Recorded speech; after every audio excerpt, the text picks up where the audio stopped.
Hey guys, welcome and welcome back to the channel. If you're new here, my name is Nadisha. Happy Sunday. Hope you guys are doing well. So I have a quick message, or maybe it's not going to be that quick. I don't know. I have a message for you guys. Listen, you ever read the Bible and you're like, what's wrong with you people? Yeah, because the Bible is very, very interesting and it's filled with all sorts of interesting stories, right? So anyways, tell me how I was out and about one day and this thought came to me, and it's not the greatest thought, and I really, it took me a while to put this message out, to be honest. And what it is that some people can and will hold a strong grudge with you, that they wouldn't mind seeing your head on a platter. No, that they wouldn't mind having your head on a platter like John the Baptist. That was it. I was like, oh my gosh. Mind you, this does not surprise me, but it was just so,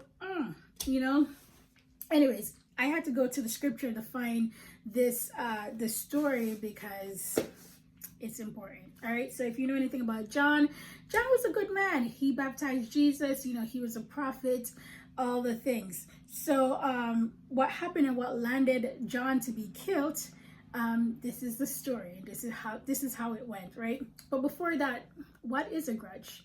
A grudge is a persistent feeling of ill will and resentment for something that someone did to you, okay? An injury that somebody caused, and you just constantly think about it, okay?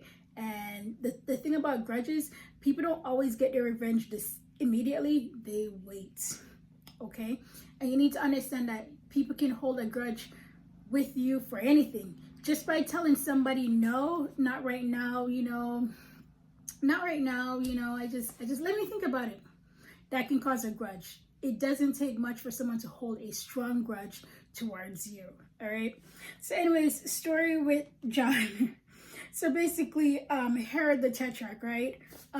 He married his brother's wife. John was like, hey, it's unlawful for you to do that. John didn't speak his truth. John spoke the truth, okay?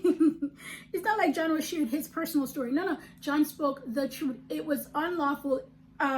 It was a Jewish law that you shouldn't do that, that you couldn't do that, right?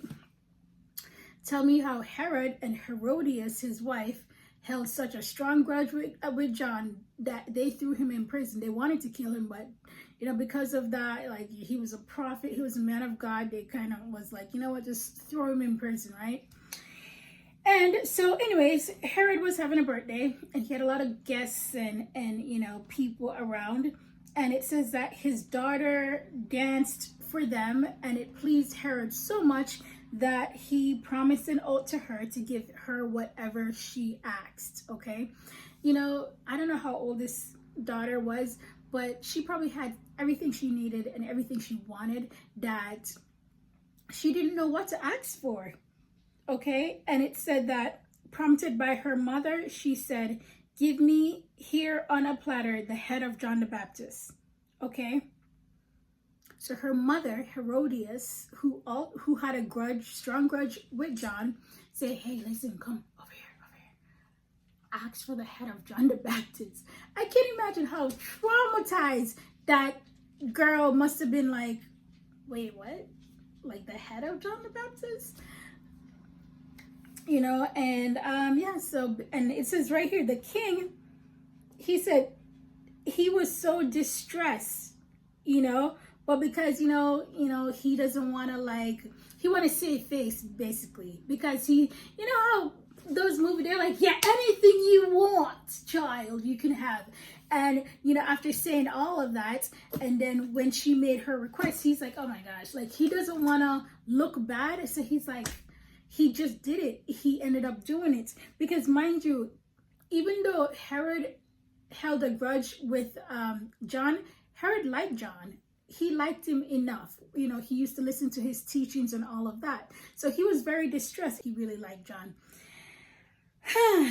And so that's what happened. He ordered for John to be beheaded and put his head on a platter. John's disciples came and took his body and buried it. Then they went and told Jesus. Okay? You need to understand that there will be people in your midst who will hold such a strong grudge with you that they wouldn't mind seeing your head on a platter.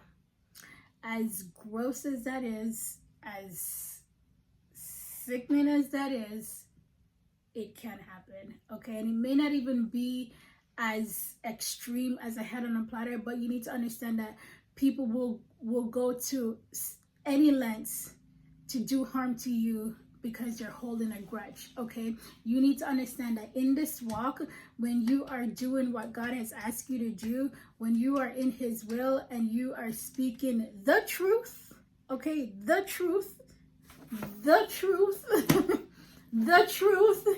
not just your truth, but the truth, you're going to upset many, okay? You will upset many. You will upset many. Okay, sometimes we like to think that people are just going to accept the truth and be like, oh, yeah, that's amazing. That's amazing. Not always, okay? And, you know, as you are speaking the truth, it will irritate people. It will annoy people. It will make them feel some kind of way. It will put people in their feelings, okay? And, they will want to do harm to you. All right, so this is a warning.